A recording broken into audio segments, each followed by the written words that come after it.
that, man? What is that, man? What you playing that for? It just rolled in, brother.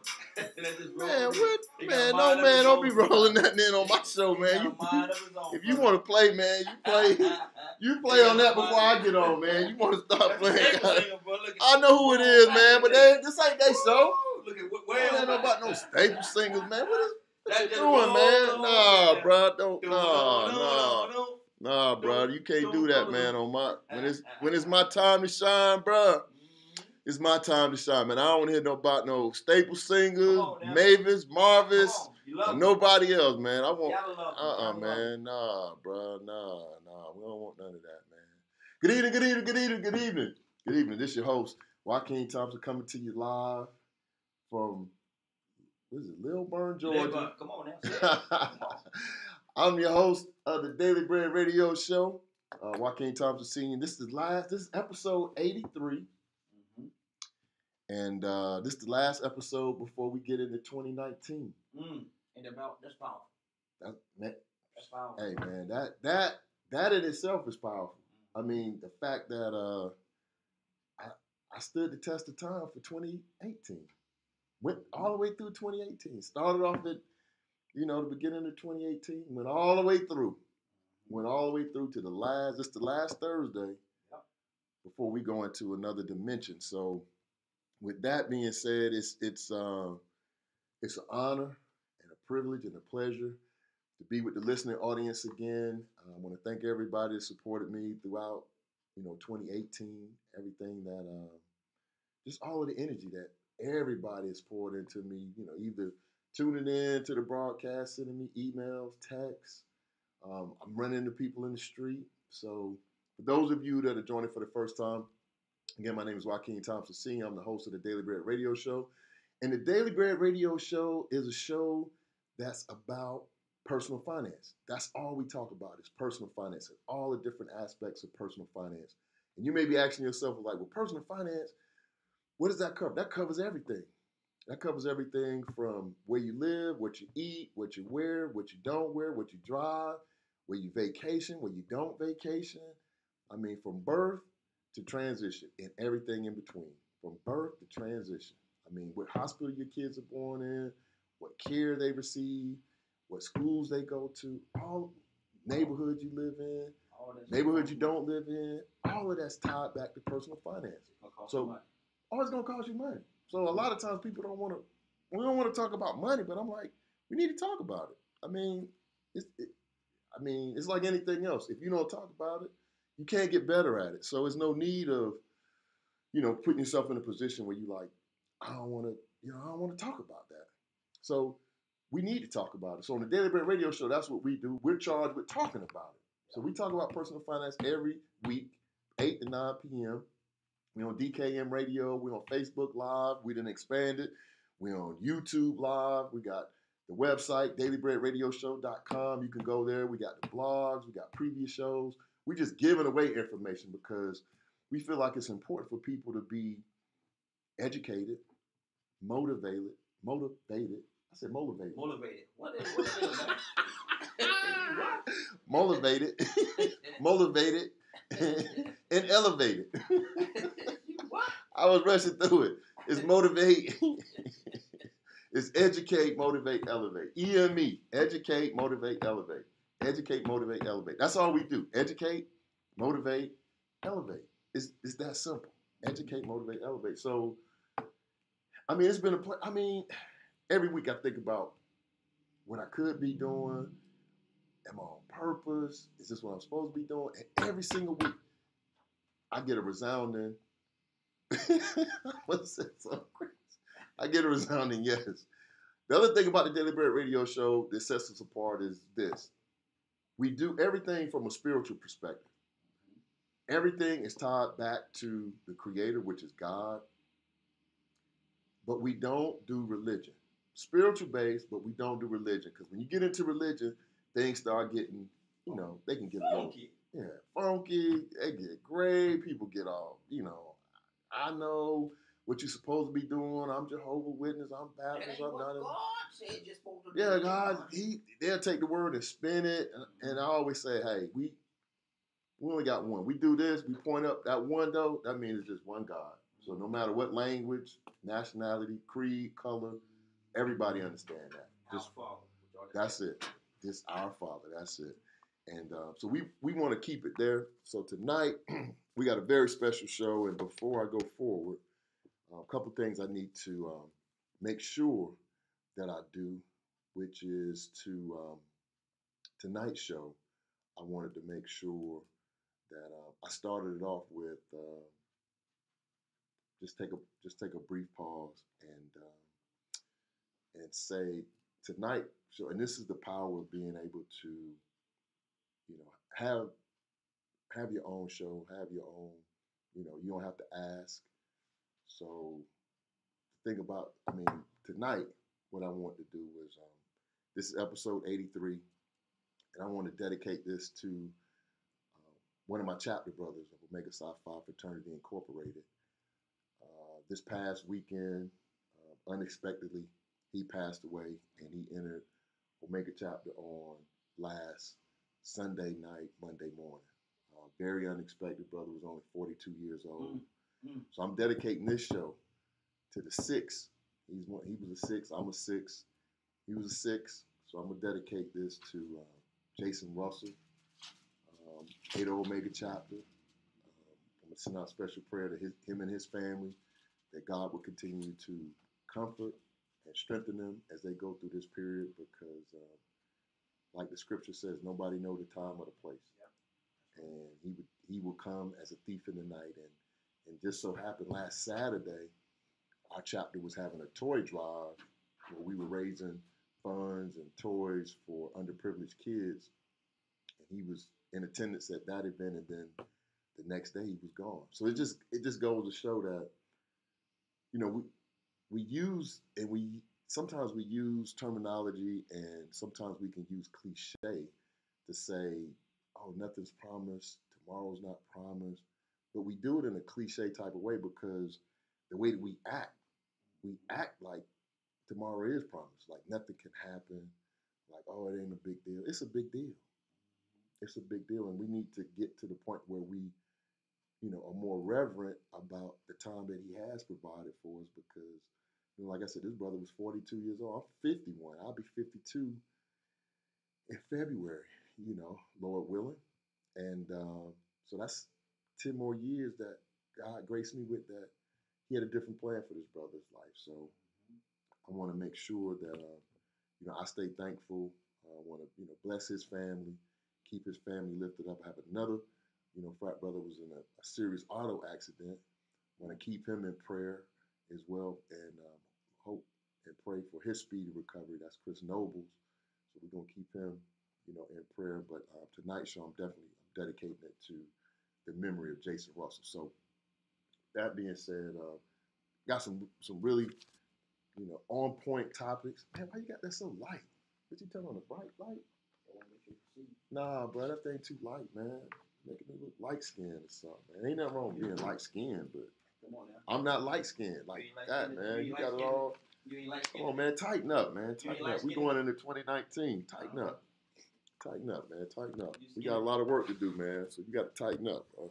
Tighten up. Tighten up. Make your stuff undeniable, man. Why is it light? That's why you gonna turn it dark, man. Because I said light. That's all you got right there. That's only thing in the middle. Leave it right there, man. That other one was too bright, bro. I mean, it's just too bright. The other one was too bright. So I don't know what you. Ask your audience what they think. The audience will tell us. You know, tell us what you think, and we just kind of go from there. We'll tape it. This one looked much better. See, this side is supposed to look. Look at camera 2. Look at that, man. Look how that look, man. That looks good. That looks good. What you doing with that? That's what they see. That's what? That's what they see. No, this ain't what they see. This is YouTube. This is streaming live on YouTube. So if you're on YouTube live, yeah, this how it look. But I don't know what you got going on over there, man. So, but we ain't gonna worry about it, man.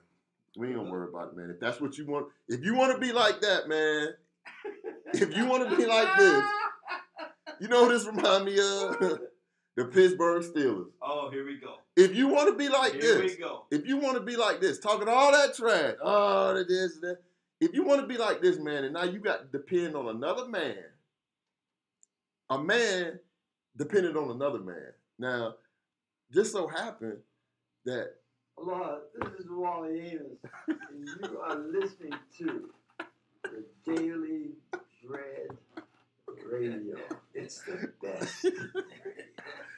don't try to bribe me. Don't try to bribe me, man. When you, I'm just looking at, man. Look, I'm gonna put it out there, man. A really good documentary, man, that everybody needs to go check out, bruh. It's called American Dream. Listen, no, American Dream, American Nightmare, as in night, Knight, and it's a documentary with Antoine Fuqua, which is the director of Training Day, he did The Equalizer, really talented brother director. But he did a documentary or expose with Suge Knight. And the whole, I guess you would say, expose, documentary, what have you, is just him having a candid conversation with Suge Knight. Like just interviews, a series of interviews with Suge Knight. Bro, I've looked at it this week. I saw it for the first time like Christmas Eve. Like Christmas Eve or on the 23rd maybe. And I done seen that documentary. I done looked at it 4 or 5 times this week. It's powerful, man. It's powerful, man. If you get a chance, check out American Dream, American Nightmare. Now, you make your own decision about who he is, what he's about.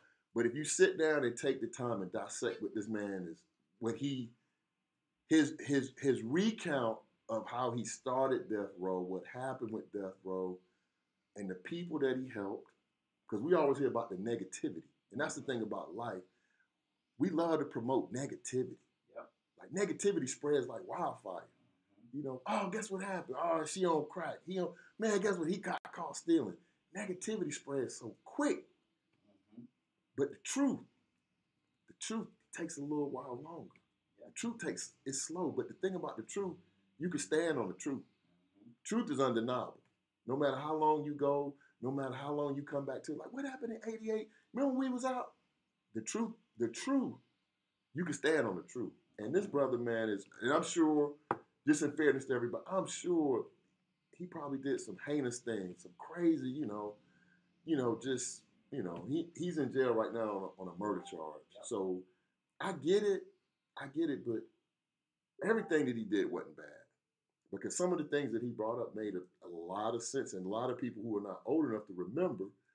But at 22 years of age, this was before Snoop had even released a record. Before Snoop had even released a record, he was on trial for second-degree murder. I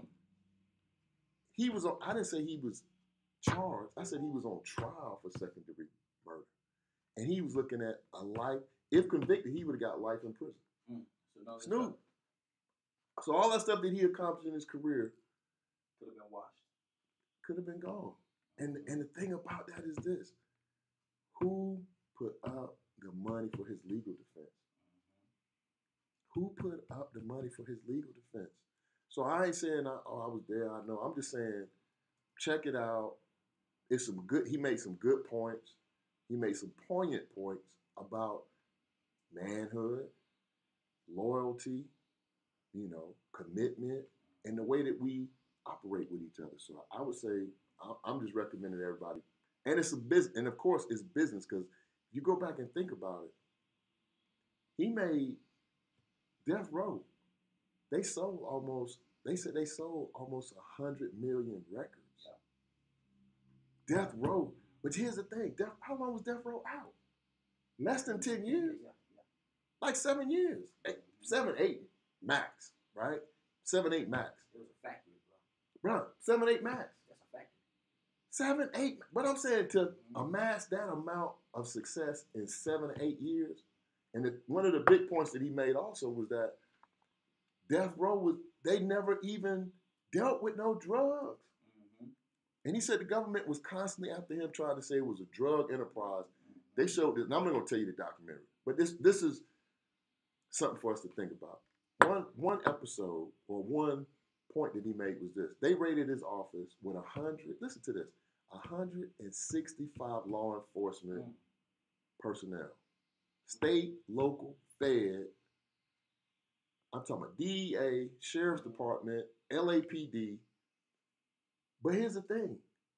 He was not under any charges. They just raided his office and say, well, we were looking for evidence in the event that he did break the law for something in LA.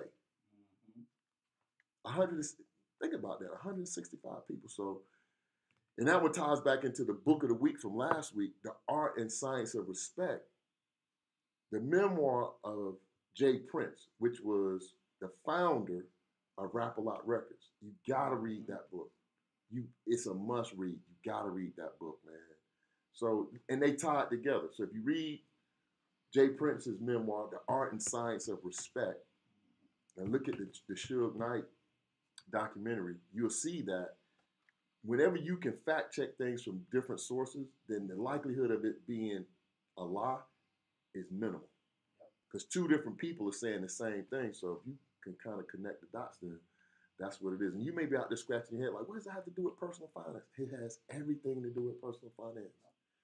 Everything, because both of these brothers came from a place where dreams were minimized, and everybody that was in that space, either in Compton or in the Fifth Ward in Houston, they were in the most poverty-stricken areas, but it was two people that had a dream that thought, like, you know what? Maybe I can start my own record label. Neither one of them would aspire to go to college. Suge Knight, and here's something that people may not even know. People don't even realize Suge Knight went to college. Not only did he go to college, he went to college, played football in college, and listen to this, got drafted by the LA Rams. Right? I mean, and, you know, his football career didn't work out, but he said, I ain't going to tell you what he said, but he said, you got to go back and look at it. And he talks about the way that the NFL treats people who play in the NFL, as opposed to treating you like having your own independent way of thinking, like you control your own mind. So that was a good segue into my first topic tonight, which was, and I want to spend a little time talking about this, and I just want to put the question out there to the listening audience. You can call in 678-381-1973, 678-381-1973, episode 83. This is the last one for 2018. But just think about this. I want you all to just marinate on this for a moment, on this question. Who owns you? Who? Who owns you? And what I mean by who owns you is like, do you own your own life? Do you come and go as you please? Or have we put ourselves in a position where we've put ourselves in a position where somebody else has say-so, a lot of say-so, in how we move through life, right? So, and not to be hypocritical. I'm talking about me too, right? I got a 9 to 5. I depend on that, you know, to have a certain amount of them wages to go to, you know, support my livelihood, you know, roof over my head, provides for my family, food to eat. So I'm not being hypocritical, but what I am doing is this. I'm trying to just, at the same time, jog all of our mindset to say, does it have to be like that, right? Can I get out of this? Can I incrementally get out of it? Going back to the topic that we talked about last week, which is creating a mindset where you say, you know what? I don't care how long it takes and what I got to go through. I want to get to freedom, right? I don't care what I need to do, how long it takes. Because last week I gave you all a metaphor of how these dudes was escaping from jail and how they planned their escape. They said no one had ever escaped from this jail. And 2 inmates planned it, executed it, did all of the manual labor, they risked everything that they had and said, we going for it, and did it. And they did it. They successfully broke out. So I use those type of things from a mindset standpoint to say, we could do the same thing. But the way I'm thinking about it is, whatever the masses are doing, I've come up with my own philosophy around this, and it's really about the way I look at life is whatever I see everybody else doing, I'm trying to do the opposite. Like whatever I see everybody, if people say, "Oh, this is what everybody doing this," I'm like, I'm trying to go in the other direction. It's kind of like when you off, you ever have a day off from work, and you just kind of like out going to the store, whatever, and all of this traffic is going northbound, and in the morning you going southbound. Like no traffic on the road, it's just you for the most part. But in that other side of that other lane, in that northbound lane, it's just congested, it's bumper to bumper. That's everybody going in the same direction. So it's the same thing in life. It's a reason why it's a small amount of people on the planet that manage the largest amounts of wealth. Like, 10% of the people controlling 90% of the wealth, and they leave the 10% for 90% of the people to manage. So they leaving us the scraps. So while everybody's trying to do that, so I'm trying to figure out, how do I get in the top 10%? Like, what do I need to do? And the first thing is, you got to change your mindset. We have to change our mindset. So that's one of the things going into 2019. I wanted to make sure I talked about on today's show. This is the last show before we go into 2019. If I can't leave you all with anything else going into 2019, I want to leave you with this. Please do not go into 2019 doing the same things you did in 2018, expecting something different. That's insanity. Doing the same thing over and over and over, expecting a different result. You gotta change something. Something has to change. So don't even go into next Tuesday and the clock strikes 12. I want to be like a snake. I want to shed this skin, and somebody see that skin laying over there, be like, "Hey, he done shed." Like, bro, I'm trying to shed this and be in a whole nother. I'm gonna get me a new skin for 19. I want to be in a new skin. People say, "Man, I thought, I don't even do that no more." I thought you, not this year, not no more. I'm done with that. I'm trying to get something different, and the thing that makes it even deeper is this: what you do, what we do, impacts our legacy. Because over time, a generation is typically 20 to 25 years. That's a generation. So if you have a kid or if you have a grandkid, by the time you raise a child from birth to 25 years old, that's a generation. Then if they in turn have kids, right, that become your grandkids, guess what? Your mindset has an impact on your kids and your kids' kids. So one of the books that I recommended earlier in the year is called Outwitting the Devil. Outwitting the Devil by Napoleon Hill. Now, most people know Napoleon Hill for being famous for Think and Grow Rich, right? But while he was writing Think and Grow Rich, right after he wrote Think and Grow Rich, he wrote another book that was called Outwitting the Devil. And what this book was about was it showed his mindset, even though he had written one of the most popular books ever in the history of personal improvement. Some people call it self-improvement. Some people call it, whatever you want to call it, right? He had already written that book, Think and Grow Rich, and The Laws of Success, where he, researched the most successful people of his day. And we talked about that. Rockefeller, Ford, J.P. Morgan, Woolworth, Heinz, Wrigley, all of these people, right? But in his mind, check this out. Even though he had been around all these successful people, in his mind, he didn't think that he could amass or do the same things that they were doing. Because in his mind, he had a poverty mindset. So he wrote this book, it's called Outwitting the Devil. And in Outwitting the Devil, that's another good book for you to pick up and just read through it. In Outwitting the Devil, he points out that one of the things that the devil does is he uses the fear of the parent to impact the child. So you might say, well, that ain't true. Yes, it is true. So think about it. if you have a fear about something, then you tend to pass that on to your kids, right? Like if you went to college, then 9 times out of 10 you're gonna be promoting your kid. That's the only way that you can be successful. Go to college. You gotta go to college, right? Because that's a fear-based way of thinking. In some instances, sometimes I know me, again, being included, I'm not gonna be hypocritical, because that was something that I wanted for my kids. I wanted them to have a ticket to play. But just being totally transparent, that was part of my fear as well, because I couldn't see my kids coming out of high school and then just going off and doing something to be successful. I wanted them to go to college.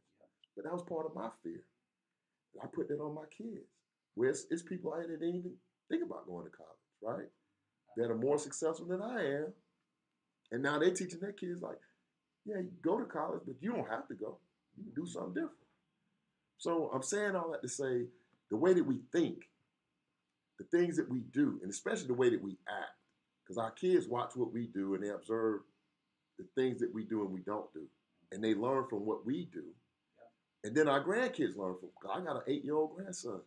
This joker stayed in my head, asking me questions. What do I need to do about this, Papa? What you think about this, Papa? Let's do this, Papa. I don't think that. What do you think? And he's 8. So now I have the blessing and responsibility and accountability for this 8-year-old to say, you know what? No, we're going to do this differently, right? I know what I did with your mom, but guess what? We're going to do you different, because we're going to give you access to some things that I wasn't able to give my kids access to. But I'll make sure that you have access to them. Why? Because we made, over that 20 to 25 year period, we made some mistakes and we learned from some things. So now he's going to get the new improved you, right? So that's why I say it's who owns you, and then you got to start thinking generationally. What are we putting into our kids, and what are we going to put into our grandkids? So that's something that I definitely want to talk about tonight. I want to be cognizant of the time. The other thing I want to talk about tonight, second topic I want to talk about tonight is, what's your, quote unquote, what's your real plan for 2019? So these are things that, at the end of the year, we all need to be marinating on, because what's your real plan? Because, a lot of people are going to be throwing away, all kinds of stuff. I'm going to get in shape, the cliche ones. Uh-oh. Calling you on the air with Joaquin Thompson, host of the Daily Bread Radio Show. What's your name and where you calling from? This is Carmen West. Oh! We're just having to meet you. Hey! Wait a minute, y'all. Wait a minute, cuz you can't be. Wait a minute, you can't just be springing. You can't just be springing something like that on me. Like, wait, I'm like, oh, wait a minute. Oh man, what's up, baby? How you doing? I'm doing well. How are you doing? Man, oh man. See, I'm doing great now. I was doing good. Then when you called her, I said, oh my God. Man, I done went up exponentially now. I done went like whoop whoop. You know what I'm saying? Oh my, you're making me blush. Man, no, I'm serious, cuz. I'm serious because, I just think like that. You know what I'm saying? I just think like that, because... we thought we'd give you a surprise. Corey's here with me. Corey and his family with me. Okay. And so we thought we'd give you a holiday surprise. Wow. That is big. You know what I'm saying? And that's, the reason I say that, because it's all tied together. And it's not happenstance, I think but like that. Let me tell you this. You do know that I'm proud of you. Oh, I man. I haven't told you, but I am. Hey. Extremely proud of the man you've become, yes. Oh, my gosh. Don't even. Good, you make old folks proud. Real old folks.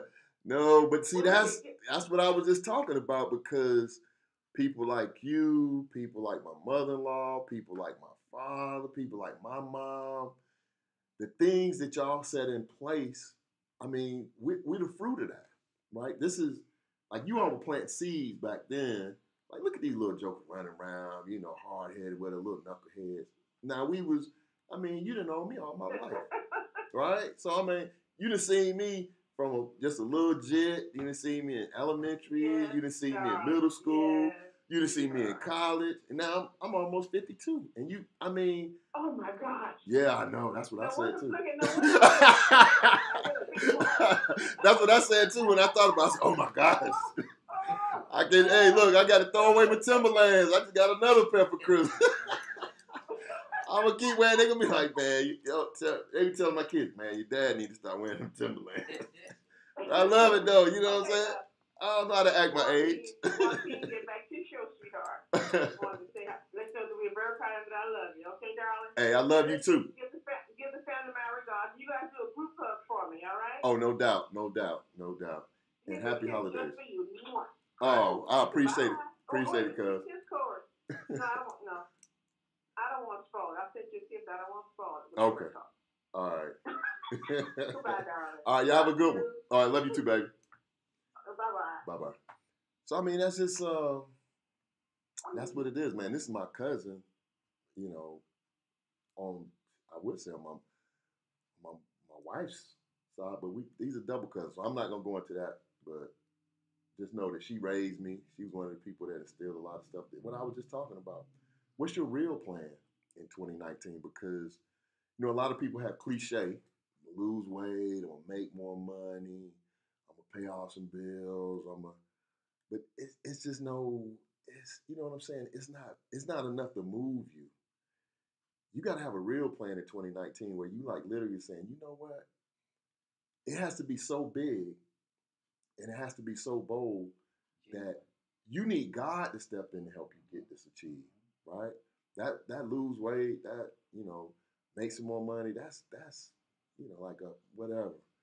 But when you start getting serious, like, you know what, I'm gonna make a commitment to do X, right? And you know it's gonna be hard and you're gonna have to do it all year in order for you to achieve it, and you're gonna have to go through some embarrassment, and you're gonna have to get uncomfortable. Because if you're not getting uncomfortable, I'm gonna give you a litmus test.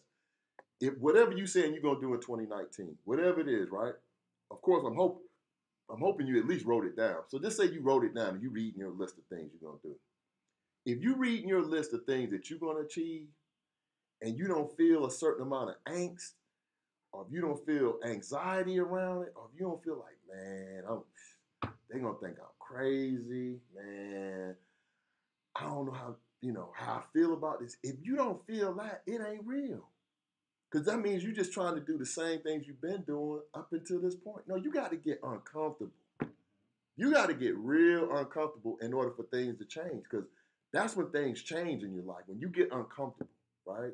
Yeah, you good at whatever you good at. Oh, you good at math? Okay. But you're not good at reading, right?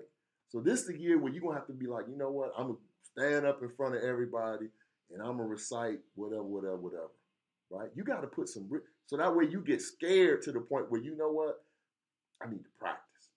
I need to practice. I need to prepare for this. Right? And be prepared for people to be laughing at you because they're going to laugh. Like even when you tell them, hey man, I'm going to lose 50 pounds. Well, you ate everything at the Christmas party. You ate everything at your house. You always eat a half a ham and 2 chicken, man. Now you're going to lose. Just be prepared for that. So when you get that feedback, that's when your antenna should be able to say, you know what? I'm on the right path. I'm going in the right direction. So I'm gonna just go ahead and put this out here. For me, in 2019, bro, I'm thinking of some stuff where I done thought about it, I done prayed about it, and you know, I done gave myself permission to move on, just to go up. I done gave myself permission to do that, right? Because sometimes we feel bad. It's like it was like the slave, when the slave used to plan to run away from the plantation. You know what the hardest part was? The hardest part was leaving people. That was the hard. They wouldn't even think about, if I get caught, I'm gonna get whipped, killed, half my foot gonna get cut off, probably hang. They wasn't even thinking like that. They was thinking, I gotta leave some people that I love. I gotta leave them. I love them, but for whatever reason, they're not ready to move. They're not ready to move. They comfortable and they good with it. And that's good because I'm gonna always love my people, right? I'm gonna always have love. But I got to give myself permission to say, you know what? It's time. Life is short. It's time for you to move and do some things, because the only way that you can bless people is to become a bigger blessing, right? I'm able to bless a few people now, but I want to be able to bless millions of people. So in order for me to be able to bless millions of people, I got to create something where I have the resources to bless millions of people. And that means that I got to do some things differently. Got, a little less sleep, a little more activity, make a few more mistakes. And that's a good segue into my next topic, which is we need to learn how to fail a lot, and fail fast. Fail a lot, and fail fast. Why is that important? That's important. The reason that's important is this. The way that we, again, going back to outwitting the devil, if you think about when you was in school, everybody think about when they were in school, elementary, middle, and high school. Were you rewarded for making mistakes, or were you penalized and ridiculed for making a mistake? Right? Like if the teacher says, when you was in elementary, y'all been working on your times tables, and you're like, oh, I got it, I've been practicing. And then the teacher, see, it was one thing when the teacher would ask a question to the class, what's 3 times 3?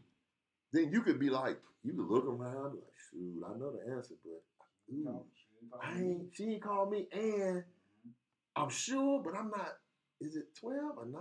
Is it 12 or 9? So you go back and forth in your mind, but you're like, you know what? I ain't gonna say it, because I don't want everybody to be like, you don't know, right? So if you don't say nothing, you playing it safe. So that was in elementary school, and then little Johnny or little Jamie, she might have popped up and said, I know, raise her hand. It's 12. And what you do? You ain't know. You don't know. It's 3 times 3 is not. You was one of those people too that was like ridiculing her for raising her hand and saying, hey, it was, and she said the wrong answer. So what starts to happen? By the time you get to middle school,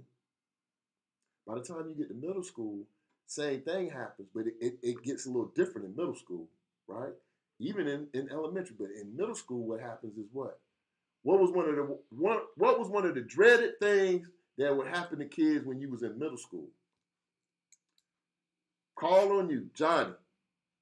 Stand up and read aloud the next paragraph. You say, oh. You was like, oh. Boy, you was like, you talking about some beads of sweat. They was like, God dang. No, she didn't. Or I got one even better than that. Not you stand up. No. We're gonna start with James, and we're gonna go down the row, and everybody read a paragraph. Woo-wee! Cool, so you get to you. Boy, you just be like, well, and the Jacana Keenas, like the what? Like, they just can't read. So that's middle school. So by the time you get to high school, because you've had them type of experiences, you don't want to say the wrong answer. You scared to say the wrong answer, even if you know the right answer. And that's in high school. That carries on into college, and then it carries on to being an adult. Even you in the corporate world, somebody's like, oh yeah, well, what's the forecast? What are we forecasting for in Q3? Are we gonna have, our ROI is gonna be at 30%? And you sitting there saying like, our trend is gonna be -10. I could do the math. But you just sit there. You sit there, right? Got to change our mindset and get into keep saying the wrong things. Because guess what? The times when you said the wrong thing, guess what it did to you? Not only did it reminded you that you didn't know. So what did you do? You studied harder. Because nobody want to feel like that. And we talked about that last week. It's only 2 motivators in life: avoiding pain and seeking pleasure. So if you say the wrong answer, or if you get a test back and you got all this stuff wrong, guess what you do? Guess you don't want to feel that no more. You study harder. You apply more, and you learn more when you feel pain. You learn more. So I'm saying in 2019, be all right with failing fast. And failing fast means you're trying to increase your personal finance. You're trying to increase your wealth. IQ, guess what? You're going to make some mistakes. You're going to buy a house. You're going to run and do a flip. But then when you bought the house, you ain't realize, oh, man, I ain't realized the hot water heater need to be replaced, too. That's another $2,000 or $3,000. But guess what? You're going to learn, and then, boom, you can do it again. You're going to have to learn, boom, do it again. And then after you do it and play with it a little bit, now you're ready. Yep. You got to practice this stuff. This person, all the stuff we've been talking about all year, this ain't, I mean, me just telling you and you hearing me like, oh, yeah, that was good. I do, yeah, I need to get my mind right. But you got to practice. You got to practice. I seen one of my frat brothers on tonight. We call him Q Roddy, right? And this brother here, man, he a bruh, this the dude I was telling you about that was goddamn world karate champion. See, World karate. I ain't say goddamn local. I said world karate champ. And the champ, and I'm talking about is one thing to be the champ in your division. Yeah. It's something else to be. He told me that, he said like this. He said, nah, dog. I won my division and my weight class, whatever his weight class was, right? And then after each one of the winners that won their weight class, then they had another goddamn tournament for just all of the winners in the different weight classes, from the smallest to the largest. Guess what he did? Beat all them. Beat everybody. He speed kick people. Boy. Speed kick. Now, when you say that, when you say you want to, oh, you the flyweight, you the middleweight, you the light heavy, you the heavy, oh, okay, that's cool. But can you beat everybody from the beginning to the end? And so you know, in order for him to get to that point, what he had to do? He had to take some L's. He wasn't undefeated. He had to take some L's. But guess what that did? Help him train harder, help him prepare, help him get ready. Then once you become the world champion, you say, I done beat everybody. You ain't got to do it but one time. Yep. You ain't got to do it but one time. Bragging rights. No, ain't no bragging. It's undisputed. Once you do it one time, you done did it. You win the Super Bowl, you ain't got to win it but one time. You might win it 6 times with an organization, right? Steelers. Man, y'all ain't even going to the playoffs. Man, stop living in the past. We still won 6 times. Man, stop living in the past. 6. You said stop living in the past, man. You still talking about, when was that? That wasn't this year. It doesn't matter. Look at the history book. Man, whatever. Man, anyway, y'all had to take some L's to get to that point. So the moral of the story is fail fast, fail a lot, because that's what's going to get you to where you're trying to go. You're going to have to practice this stuff. Practice. Get uncomfortable. Practice. It's not going to feel right at first. Practice. Stay in the lab. Stay in there. Get uncomfortable. Learn the feel. Like they say, feel the pain. You got to be able to feel that and then go from there. So the last topic is I want to give you all some quick steps to get you ready for 2019. A lot of people have, one of the key things that people have challenges with throughout life is getting organized with their bills, right? And this is one of the key steps in getting you to financial freedom. Some people say financial freedom. Look, for me, just getting organized where you have enough income to cover everything, man, that make you feel good, right? And then put it on automatic. Not no every 2 weeks, oh, let me do this. I'm talking about put something in place like boo, boo, boo, boo, boo, boo, boo. And you like, okay, I'm good for the year. I'm budgeted for, the bill is 60. I'm budgeted for 70.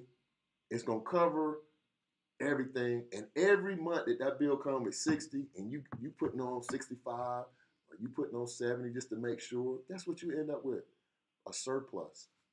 Now, how many people, when I say get into the minority, how many people do you know right now, December, how many people do you know in December of 2018 have a surplus on their utility bills?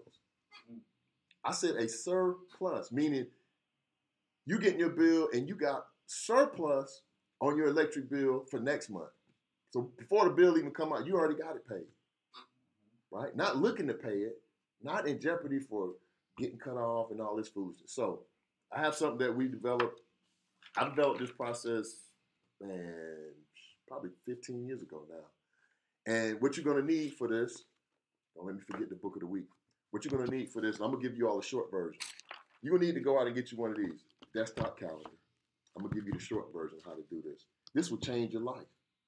This is the old school version, right? So I'm gonna give you the short version of how to make this happen. This is 10 minutes or less, right? Step number 1. First thing that you want to do is get all your bills together, everything for everything that you owe, every liability that you owe, every person that you got to pay, and you want to organize the bills. What do you mean by organize? Throw out all the stuff that don't mean that, all that junk mail. A lot of times people got so much mail and stuff stacked up over here and stacked up over there. Get rid of all of that stuff and get everything that you owe and get it in front of you. Get your bills organized. This is for electric. This is for, this is for the phone. This is for the cable. This is for the school tuition. This is for auto insurance. This is for homeowners. Get everything and get it in just a nice little neat stack for each one. Just that alone is going to take you forever, right? Because, like I said, a lot of times people are just so disorganized, and the way they pay their bills is they pay them each time that they get paid, which is that's a no-no. Because you're gonna miss, you're gonna forget, you're gonna end up with a disconnect notice, you're gonna end up with a reconnect, even though you had the money, because that's additional money that you got to pay out. 35 here, 35 there, 50 here, 100 there. Oh, it's cut off. A little embarrassment here. I called your phone and went straight ahead. So we're going to avoid all of that. So step number 1 is get all your bills organized. Step number 2 is you want to take this calendar, right, 2019, and start plugging in your calendar. If you have payroll income, every Friday or every other Friday, whenever you get paid or whatever your pay dates are, start off in January and go all the way through to December and put every pay period, every time that you get paid, you want to put it on that date.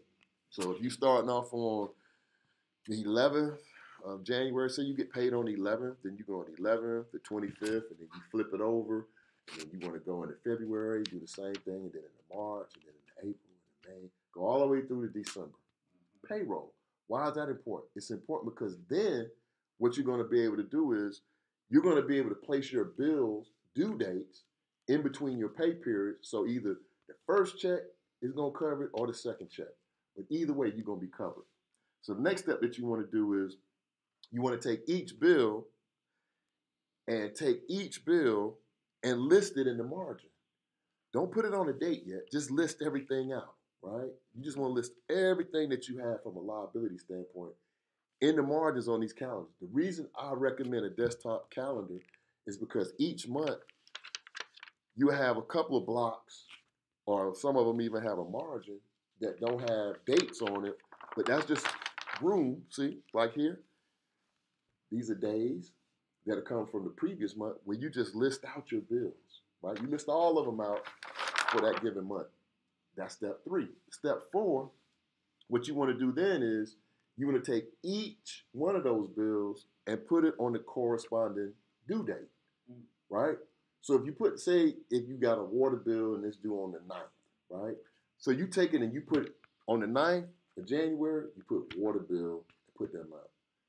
Do the same thing for February, March, April, May, June, July, August. You do that for every single bill. So your water is due on the 9th, mortgage is due on the 1st, the kids' tuition is due on the 10th, the phone bill is due on the 8th, whatever, and you just going from the auto insurance is due on the 23rd, and you just keep going. Everything that you have to pay on a monthly basis, you put it on the calendar, and then you do it for the subsequent months. You do it for January, February, March, all the way through December.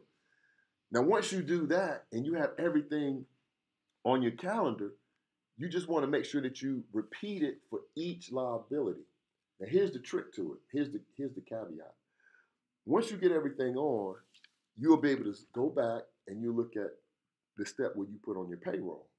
Now, depending on where it falls, what I usually do is I'll say from the 1st to the 15th, right? So if I get paid on the 11th, then what I'm going to do is I'm going to pay everything from the previous month up through the 11th, the previous month's last check through the 11th. So say like I'll use January, for example. Say if I get paid the 11th and then on the 25th.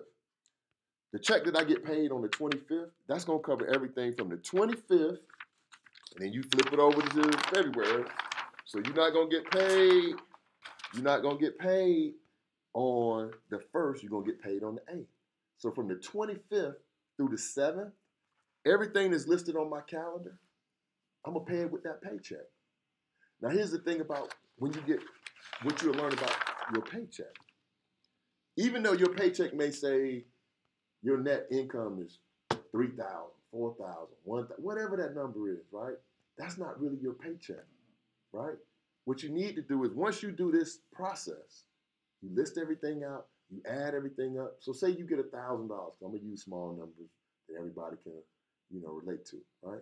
So you say your take-home pay is $1,000, but then you start taking out all of these liabilities. I gotta pay the mortgage, I gotta pay the lights and water, whatever. Once you take all of that out, you might have 200, right? So the thing to do is just know that when you get paid, you're not getting paid 1,000, getting paid 200. You just need to know that. You need to act in that manner, right?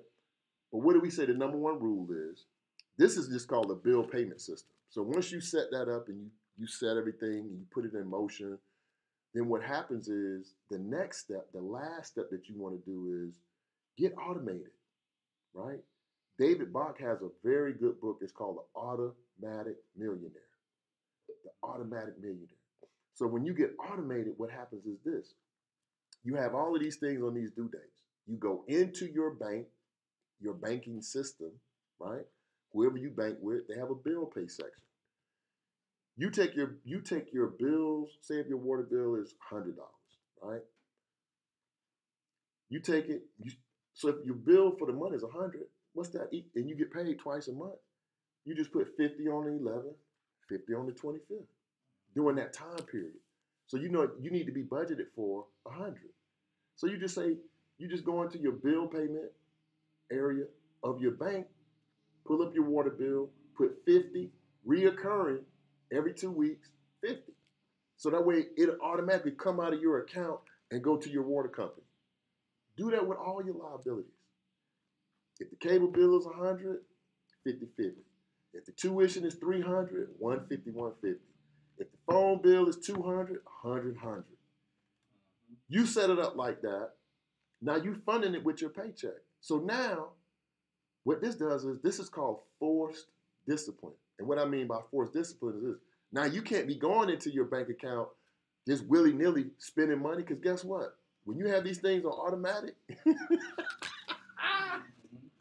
if you are not disciplined and you start spending more money than what you budgeted for, and you forget that you got all this stuff set up to pay out automatically, guess what's going to happen? Man, you're going to start bouncing checks like the Harlem Globetrotters. It's just going to spiral out of control. You're going to have like 8 NSFs in one time. So the discipline part of it is this, and this is true because it don't matter how much money you make. If you automate it and you get disciplined using this system, what will happen is you won't have to remind yourself to pay the auto insurance, the tuition, the cable bill. What would happen is over time, everything will be paid on time. Now you can go back to these utility companies and these other companies that play these games like, oh, you need to leave a deposit. You need to have, well, how do I get my deposit back? You need to have 12 on-time payments. Because they know most people ain't going to make 12 on-time payments, right? I don't care how long you've been in your house, right? Or apartment or condo. They know you ain't going to make 12 on-time payments. That's just the nature of the people and the customer that they're used to dealing with. But we're different, right? We talked about, no, you're a breadhead. You're like, nah, we done did this. I got my bill payment system down. I done filled out my calendar. And then if you want to take it a step further, you can take all of that same information, put it in your phone, because everything is electronic now, technology. Take that calendar out, put it in your phone, and put a reminder on it. And after you do it, 2 or 3 months, if somebody say a date, you'll know exactly what get paid on that. Oh, that's my water bill payment. Oh, my visa payment due on the 9th. Such and such. And that's going to save you money over time. So you won't get late fees, over the limit fees, reconnects, disconnects, none of that throughout the year. So you can use that money to pay off other bills. So that's just a step-by-step that I want to, lay on y'all, especially since we're going into 2019. Book of the week. I'm doing something new for 2019, so I'm going to start the last day of 2018. Book of the week. This is the book that's on my list. I've only read like the first 10 or 15 pages. I haven't read the whole book. So Up until this point, I only brought on books that I've read the whole book. But this book is so powerful. It's called Mindset, and it's by a young lady by the name of Carol Dweck. And the short version is this. She did research, and you can look her up on, she has TED Talks, she has YouTube Talks on this concept, right? And she approaches from a scientific standpoint. And what she found was this. There's two types of mindsets. You have what's known as a fixed mindset, and then the other mindset is called a growth mindset. Most people have a fixed mindset. Fixed mindset is you believe that you can only do certain things because of just who you are, right? You believe because people told you all your whole life, man, you're not that good at, you're not that smart. You're not that good at counting money. You're not that good at, whatever you're not good at, right? Your ABCs, whatever it is, right? Like, man, you keep bouncing checks. Whatever it is, you believe that, yeah, because my family is from here. Yeah, my dad didn't do it. His dad didn't do it. I know I can't do it, right? That's called a fixed mindset because you believe that whatever you have, that's all you're going to have and you can't change that. That's a fixed mindset. And what you do in that case is what? You avoid putting yourself in situations where you're going to test or be tested in that area because that causes you anxiety and fear because you know you're not good at that, right? The flip of that is what's called a growth mindset. A growth mindset is you take the same person, yeah, I wasn't that good, my dad wasn't that good at it, my mom wasn't that good at it, nobody in my neighborhood was good at it, but guess what they start to do? They start to think differently and try things, but when they're not successful at doing it, they take that as a learning experience, they learn from it, and they keep trying until they get better at it. Those are the people that become super successful in life because they just keep doing it. And a good example of this is Kobe Bryant. So if you read Kobe Bryant's book, The Black Mamba, and that'll be on the 2019 list because I went purchased that for Christmas. If you read his book, what Kobe talks about is this. It was so many things that he wasn't good at that he took the time out to just practice that one skill over and over and over. Just whatever it was, a pivot, a jump shot, a free throw, all these different things that he wasn't good at, he practiced it, he learned it, he tried it. If you go back and look at YouTube, they will show you Kobe Bryant's first playoff game against Utah, right? He had a horrible game. The Lakers was in position to win the game.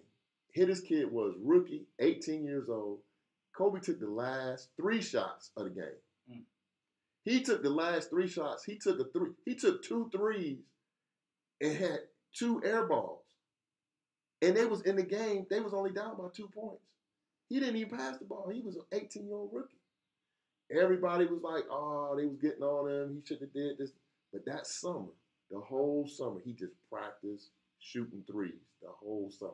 When he came back that next year, he had it. So definitely check out this book. It's called Mindset, The New Psychology of Success by Carol Dweck. So with that being said, we're going to bring the show to a close. Another excellent show. Big shout out to the super producer. My name is Kobe. You're listening to my papa on the Daily Bread Radio Hey, Show. boy. Man, you can't be springing that on me, man. That's my grandson. That's what's up. But, yeah, another great show, man. I want to thank everybody that tuned in. Thank you to Corey. Hey, man, big shout out to you, man. My cousin Carmen for calling in. My wife Tanya, I seen you tuned in. Q Roddy, I seen you. I seen D Callahan, Cali Q, and anybody else that I missed, because I know that the things be scrolling through it. Sometimes I don't catch it. But if you're on here and you joined in, or if you was even thinking about joining, I appreciate you. Like I said, this show was dedicated to my chapter brother that passed away last week, Jason Russell, episode 83. So he'll forever be in our minds and hearts. So I wanted to, dedicate this show to him. And those are the type of things that you can do when you own something. So this, if you don't remember anything from 2018, remember this. we can be and do and have whatever we put in our mind.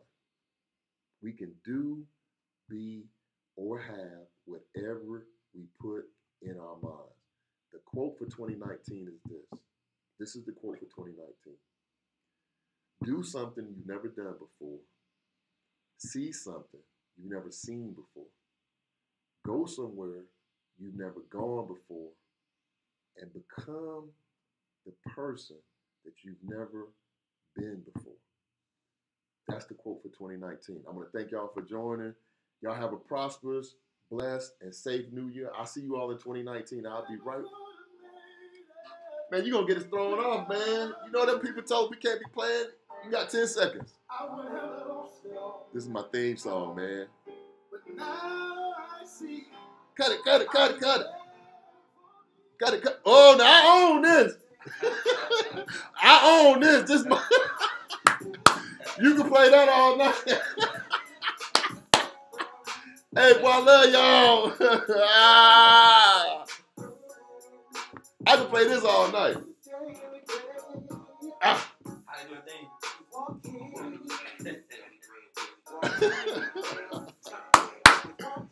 That's what's up, boy. That's what's up.